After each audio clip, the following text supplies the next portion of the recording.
Hello and welcome to the Excerpt. I'm Dana Taylor. Whether someone has or hasn't been vaccinated for COVID-19, the measles, or even polio has become a controversial topic. It's not new. Resistance to vaccines is well over a century old. What is new and what's grabbing headlines right now are the outbreaks of measles and other vaccine-preventable illnesses that are spreading globally. The CDC recently reported that nearly a third of all U.S. measles cases since 2020 happened in the past 3 months. Hesitancy around vaccines has even spilled over to pet owners, with some not vaccinating their animals against rabies. Both medical professionals and governments agree that vaccines are good for us. So why do some people remain unconvinced? Our guest today is Pinkney, a passionate speaker who travels around the country advocating for vaccines. Thanks for joining us, Ina. Oh, I'm so happy to be here to talk to you about the fact that nobody should suffer from a vaccine-preventable disease because the pain and disability can last a lifetime, which is my story. Well, and I know that this issue is personal for you, so I'm going to ask you to share your story with us. On Labor Day 1944, I was 18 months old, and my father came in to take me out of my crib, and I couldn't stand up. And when he touched my forehead and realized that I had a high fever, in that nanosecond, he understood that the polio epidemic that was sweeping New York City had come to Brooklyn, New York. And that was the beginning of a lifetime of disability that I have struggled with. So tell us really how your life changed with polio, your opportunities, your goals. What do you want people to know about your journey? I think the most important thing is that we tried so hard to pass for normal for so many years.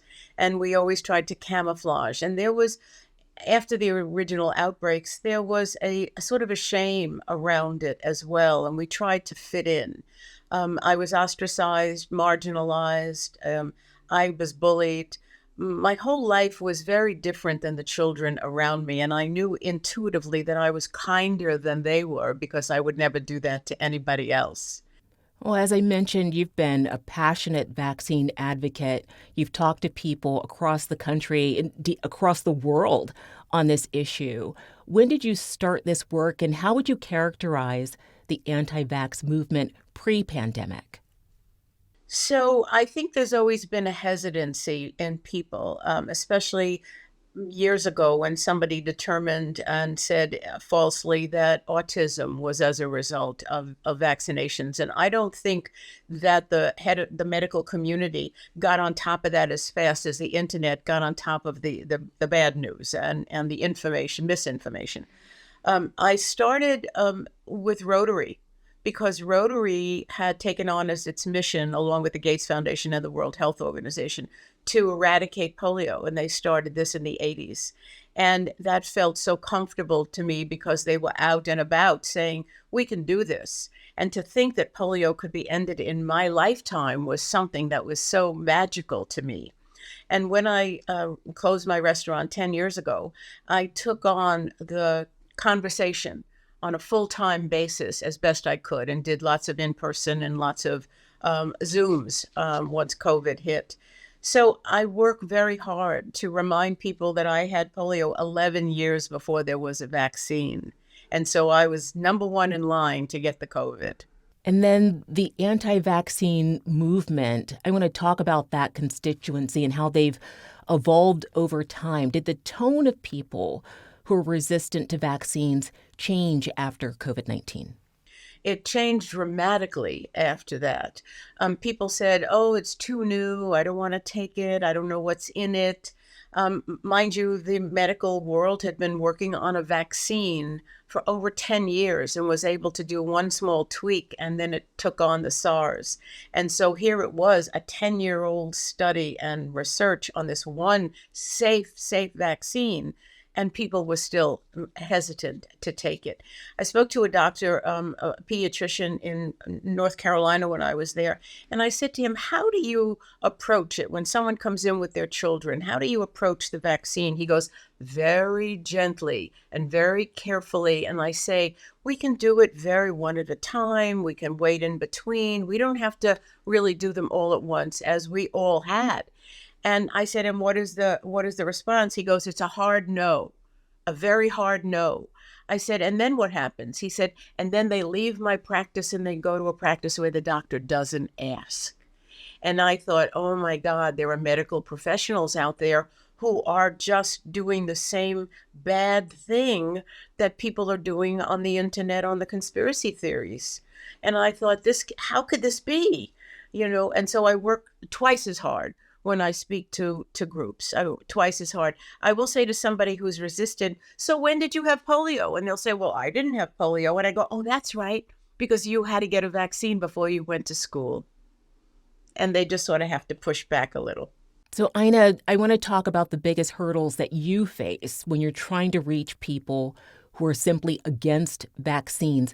What's your approach? I ask them about any illnesses in their family. And of course, some say, well, my aunt had polio or somebody I knew had polio. And I went, and you will never get it. 20 million children are walking around the world right now because they had the polio vaccine. 20 million we saved.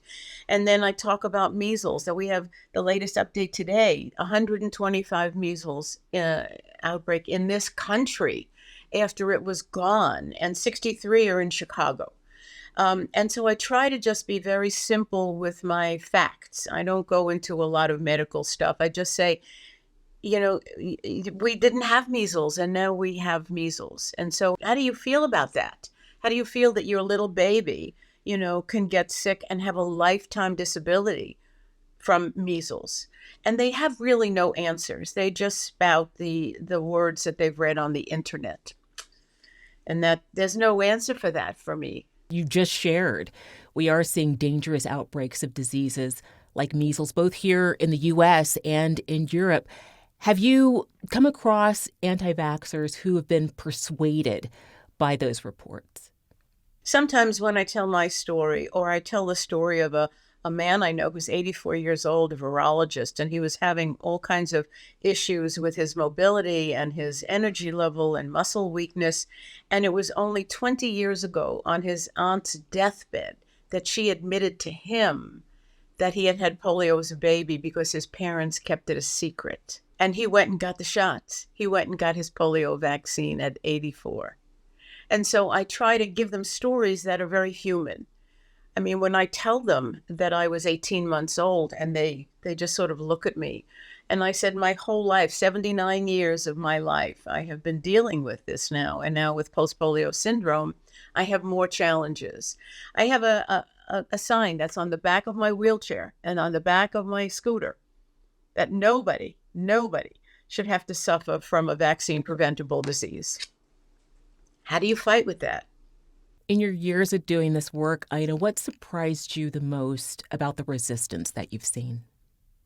The fact that there are people who had the vaccine when they were little to get into school, who now have grandchildren and their daughters and sons will not vaccinate their children. So I see a grandmother who is suffering because she knows she lived through the polio epidemics, and now her grandchildren don't have the vaccine. That is the most heartbreaking for me. What cheers me is when somebody I know and in an extended family has a baby and they take the baby to the doctor for the vaccine, they call me. They call me and they say, Ina, my baby has gotten the vaccine now. It makes me cry every time. As you mentioned, measles was officially eliminated from the United States in 2000. That's according to the CDC. Now it's clearly back. What other diseases might we see a resurgence of because of this resistance to vaccines? I think every disease is a plane ride away. Every single one that is all over the world that we have not had on our shores is now a plane ride away.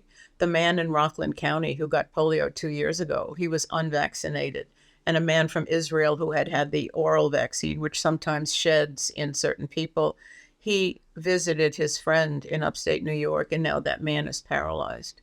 And when you think about the accessibility of travel, I mean, there are many migrant shelters where the measles is proliferating now, where they may have gotten it at a doctor's office, just sitting there and waiting. And now they bring it back to a shelter, and more of the children have it there too. I mean, there are some incredible numbers that there's 250,000 kindergartners that have not gotten any vaccines. That's a lot of babies that have the potential to be very, very sick and have lifelong disability. From a medical perspective, there have been some incredible breakthroughs in the last few years in vaccines. You talked about the COVID-19 vaccine being one of those. Are there other exciting possibilities here, including some for cancer and autoimmune diseases? Is it possible that this could be a tipping point for converting people from anti-vax to pro-vax? I wish I was that optimistic. I'm more pessimistic, and I think the more vaccines come out, the more resistance there will be. This is the most important thing you can do, but they say, why are we immunizing our babies? Well, because mom had Hep C and could have Hep C, and the baby's going to have it. So how do we get the information out there in a way that matters to people, where they actually hear you? Because the wall is up. They are dug in, and I'm always stunned. I don't know where to put it, And we talk about this all the time on my global Zooms with people who say, I can't believe that my kids don't want to vaccinate their children. And we are the proof, we are the proof that you need vaccinations. I don't know. I'm not as optimistic as your comment was. Do you think there's a tipping point? I'm scared that there is never going to be a tipping point. But you're doing this work, so I know that you're not completely without hope. What gives you the most hope, Ina? When I finish my talks to the Rotary groups where I speak mostly, at the very end, I say, I need to thank you for every minute you have spent and every dime you have raised for the global eradication of polio, because to think in my lifetime, I will see the end of that disease that has caused so much despair in the universe. That will be the reason I'm doing everything I do today. And what gives me hope is that immunization currently prevents 3.5 to 5 million deaths a year. Ina, thank you so much for being on the Excerpt.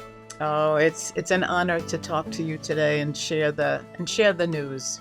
Thanks for watching. I'm Dana Taylor. I'll see you next time.